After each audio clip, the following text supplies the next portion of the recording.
मोदी सरकारची शेतकरी विरोधी धोरणं आहेत या टीकेवरती उत्तर देत असताना भाजपचे जिल्हाध्यक्ष म्हणून आणि पुन्हा शेतीचे अभ्यासक म्हणून तुम्ही काय सांगाल?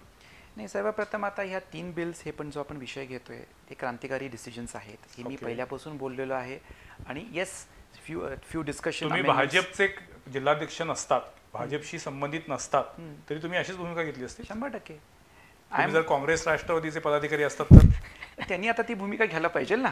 तर तुम्ही त्यांना रिक्वेस्ट करा, कधी आले तुमच्याकडे तर 3 मंत्री महोदय आले, त्यांना विचारा त्यांनी तशी भूमिका घ्यावी. आता ॲज फार ॲज मी आता साखर कारखान्याचं चेअरमन म्हणून बोलतो and I am making a disclaimer की मी कुठंही भाजप आणि हे सगळं बाजूला ठेवून as a sugar industry chairman I am talking. साखर धंद्यामध्ये 2-3 जे निर्णय मागच्या 3-4 वर्षामध्ये गेले ते रिव्होल्युशनरी आहेत. मिनिमम सेलिंग प्राइस, कोणी मिनिमम सेलिंग प्राइसला हात लावत नव्हतं, कारण मिनिमम सेलिंग प्राइस वाढवली म्हणजे साखर किती दराने विकायची, त्याच्यामध्ये मार्केटमध्ये कंझ्युमरमध्ये प्रचंड बवाल व्हायचा. स्वर्गीय राजेसाहेब म्हणायचे एका घरामध्ये महिन्यातून आपण 5 किलोच्या वर फॅमिली ऑफ 4 मध्ये कंझ्युम करत नाही, कारण we are consuming sugar maximum now through commercial products म्हणजे cold drinks, sweets, household. Household consumption फार कमी आहे. पहिलं म्हणजे 29 रुपये MSP केली साखरेची. 31 रुपये कधी केली? फेब्रुवारी 2019 खासदारकीच्या 1 महिन्याआधी, जनरल इलेक्शनच्या 1 महिन्याआधी. म्हणजे ती जर 31 केली तर बाजाराला साखर 35-36 रुपयाला केली, म्हणजे बवाल पण झाला असता. पण तो बवालचा त्यांनी काळजी नाही केली, त्यांनी तो डिसिजन घेतला. आणि आता आय एम व्हेरी शुअर की आता हे बजेट सेशनमध्ये 31 ते 33 होईल, हे डिसिजन घेतले. त्यानंतर त्यांनी ठरवलं की कोटा सिस्टम वाईज पर मंथचा एक कोटा दिला जाईल, कारण आधी हे खुलं केलं गेलं आणि त्याच्यामुळे काय झालं की प्राइस फ्लक्च्युएशन झाली. त्यांनी परत कोटा सिस्टम दिली की पर मंथ एवढी साखर विका, ज्याच्यामुळं थोडंसं साखरेला नियंत्रण राहील. आणि सगळ्यात मोठा डिसिजन इज इथेनॉलचा. You have to agree on the decision. हा रेव्होल्युशनरी. परवाच कारखान्याचा डायरेक्ट उसाच्या रसापासून इथेनॉल करण्याचा शाहू कारखाना is one of the few factories in India who is doing this job. 59 rupees त्यांनी दर केला सिरपपासून इथेनॉल. मग बी हेवी आणि सी हेवी प्रोसेस आहे. आता त्यांनी 62 रुपये दर केलाय. का केलाय?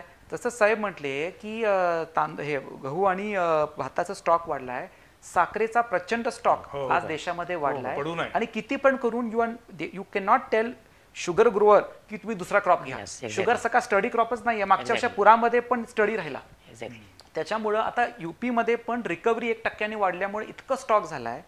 म्हणून इथेनॉलला ते जर वळलं तर मोठ्या प्रमाणामध्ये आज त्यांनी 5% इथेनॉल मिक्सिंग केले. इन पेट्रोल 10% करतायत आणि डिझेलचं पण ट्रायल चालू आहेत. वॉरशिप्समध्ये बायोफ्युल वापरतायत. कमर्शियल एअरलाईनचं एक ट्रायल स्पाइसजेटची झाली पण आहे. आणि त्याच्यापेक्षा महत्त्वाचं आज त्यांना जेवढा सप्लाय पाहिजे तेवढा सप्लाय मिळत नाहीये. 21 डेज पेमेंट आहे पेट्रोलियम कंपनीची. Yes 21 days payment I am telling you. आणि मी ॲज अ कारखाना चेअरमन म्हणून सांगतो, हे जर डिसिजन घेतले नसते साखर धंदा झोपला असता. हे इथेनॉल निर्मितीला प्रोत्साहन दिलं, हे सगळ्यात मोठा डिसिजन. MSPचा निर्णय घेतला, साखरेचा कोटा ठेवला आणि त्याच्या पुढे जाऊन बरेच कारखाने ज्यांच्या डिस्टिलरी नाही तर 5,000 कोटीचा फंड तयार केलाय, which is at a interest rate of 6%. 5 to 6% हे रेंज आहे की तुम्ही ते फंडातून पैसे घ्या आणि तुम्ही डिस्टिलरी सेटअप करा. ते आत्मनिर्भर आत्मनिर्भर वेगळा, आत्मनिर्भर येतो.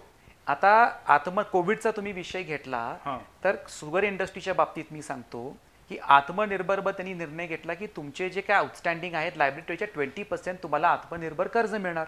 सगळ्यांनी म्हटलं की आम्हाला काहीच फायदे नाही. शाहू कारखान्याला आत्मनिर्भर मधून 55 कोटी मिळालेत. हे सगळ्या साखर कारखान्याला आत्मनिर्भरचा कर्ज त्यांनी उचललाय. At what interest rate? Should be around 8 to 12% depending on the bank. Okay. आता MSC बँक असेल ते 12%. रिपेमेंटसाठी कॅपॅसिटी 1 year मोनिटरिंग पिरियड त्यांनी दिलेला आहे.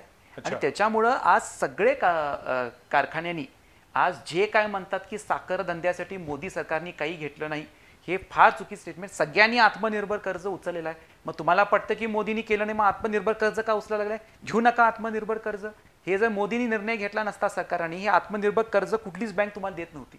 आज हे द्यायला लागलेत. कोल्हापूर जिल्ह्याच्या सगळ्या कारखान्यांनी आत्मनिर्भर कर्ज काँग्रेस, राष्ट्रवादी, शिवसेना सगळ्यांनी उचललंय. इथं येऊन डिनाय करू देत का? मी let them come and deny this की we have not picked up आत्मनिर्भर.